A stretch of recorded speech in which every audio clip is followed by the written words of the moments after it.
Siapa dari kalian yang sering sekali bingung dengan HPL atau hari perkiraan lahir? Mungkin di waktu sebelumnya kalian ngecek di USG sama dokternya, oh HPL-nya tanggal segini nih, bulan segini, tahun segini. Kemudian periksa nih di beberapa bulan berikutnya dengan dokter yang sama, HPL-nya bisa berbeda jauh. Mungkin beda seminggu, 2 minggu, bahkan lebih.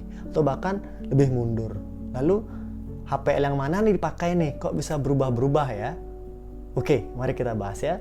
Jadi sebenarnya HPL itu adalah hari perkiraan lahir atau hanya perkiraan aja nih, bukan hari pasti lahir. Jadi ya tanggalnya tuh mungkin bisa dekat-dekat tanggal itu, bisa maju atau lebih. Nah, kenapa kok bisa beda-beda HPL ini atau hari perkiraan lahir ini? Jadi sebenarnya banyak cara kita bisa lakukan perhitungannya ya. Yang pertama, ini bisa kita hitung dari HPHT ya, hari pertama, haid terakhir. Jadi, kapan Mams dapat haid hari pertama, sebelum akhirnya di bulan berikutnya, Mams tidak haid, merasa telat, kemudian di tes pack yang hasilnya positif. Jadi, kapan HPHT itu dikatakan akurat, misal siklus haidnya teratur, kemudian Mams tahu kapan persis, kapan HPHT-nya, tidak lupa. Misalnya lupa ya otomatis nggak begitu akurat pengukurannya. Kemudian cara kedua adalah bisa dengan USG. USG di sini biasanya dokter akan melihat ukuran bayi mulai dari kepala, kemudian panjang tulang paha, lingkar perutnya, panjang badan bayinya, macam-macam bisa diukur di situ. Nah, pengukuran ini nanti akan dikonversikan menjadi usia kehamilan dan juga estimate date delivery atau perkiraan hari lahiran. Tentunya ini akan berbeda-beda karena balik lagi USG itu sebenarnya dia mengukur ya. Dia mengukur titiknya itu kadang mungkin akan geser sedikit berapa mili saja, itu akan hasilnya bisa berbeda. Nah, itulah salah satu penyebab perbedaan perkiraan hari lahir. Kenapa HPL kok bisa berubah-berubah saat USG?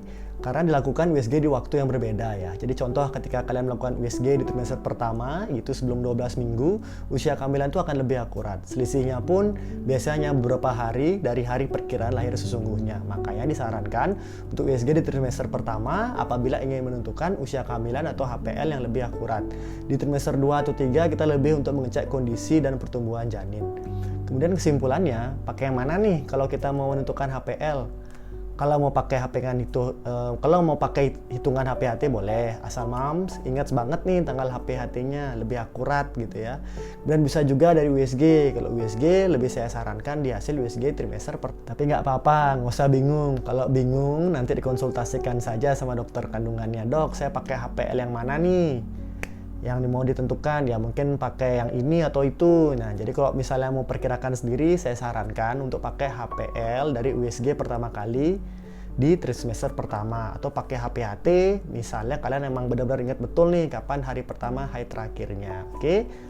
Sekian dulu konten kali ini, semoga video ini dapat bermanfaat dan jangan lupa untuk dukung terus channel ini dengan klik tombol like, komen, serta subscribe dan jangan lupa juga share video ini ke teman-teman lainnya. Semoga video ini dapat bermanfaat. Saya Dr. Dede, salam sehat dan rahayu.